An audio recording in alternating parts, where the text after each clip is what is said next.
mynews.studio.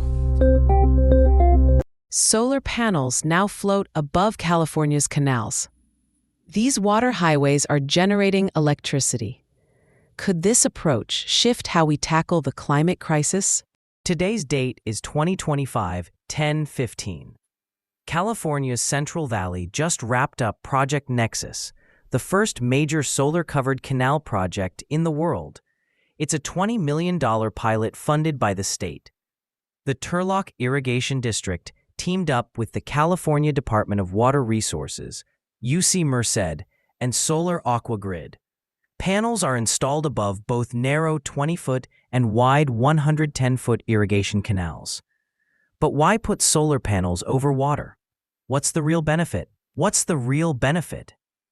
There are two main benefits. First, Project Nexus generates 1.6 megawatts of renewable electricity. That powers hundreds of homes.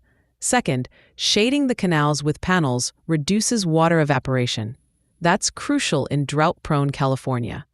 Actually, there's a third benefit. Less sunlight on the water means less algae, which improves water quality.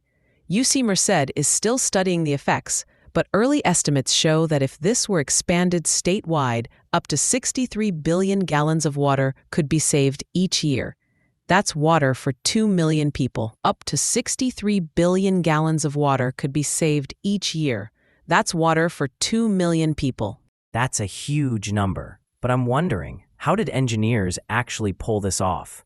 I mean, can you really stretch panels across a 110-foot wide canal and expect them to stay put? Good question. The engineering is critical here. For the narrower canals, they used modular, lightweight racks that sit above the water and don't block the flow.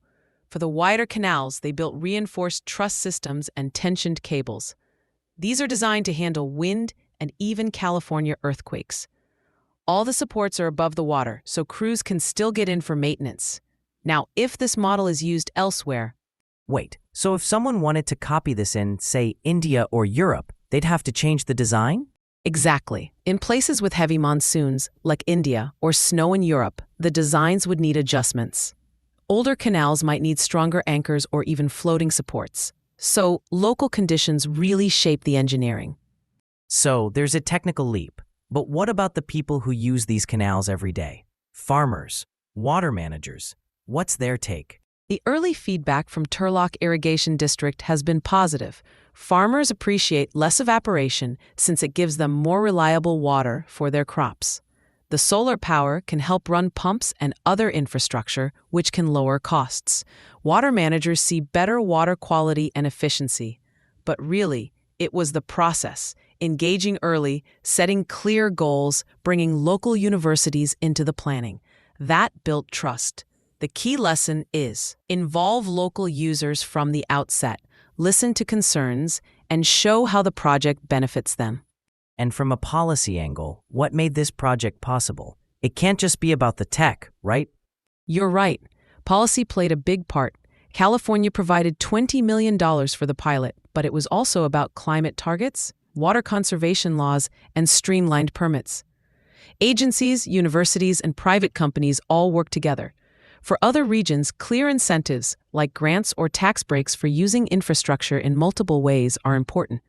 Regulations need to support collaboration and make it easier to launch pilots. Public research funding also helps reduce risk and encourages scaling up. Why does this matter outside California, though? Is this just a local experiment, or could it actually change how we build infrastructure? It's much bigger than just California.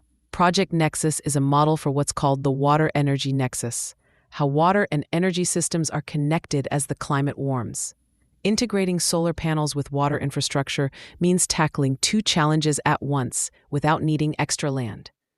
In drought-prone regions worldwide, this approach could mean more water and more clean energy without competing for farmland. The next phase will test even larger canal spans and refine the design. Policymakers around the world are watching to see what happens. If it works, this could reshape how we build climate-resilient infrastructure everywhere. So, in short, California has turned its canals into solar farms, saving water, making energy, and attracting attention worldwide. The engineering was complex, community support was vital, and the right policies made it all possible. Now, the world is watching. Could this become the new model for adapting to climate change? That's the story. Thank you for joining us. Today's episode was powered by mynews.studio. You can try it now for free.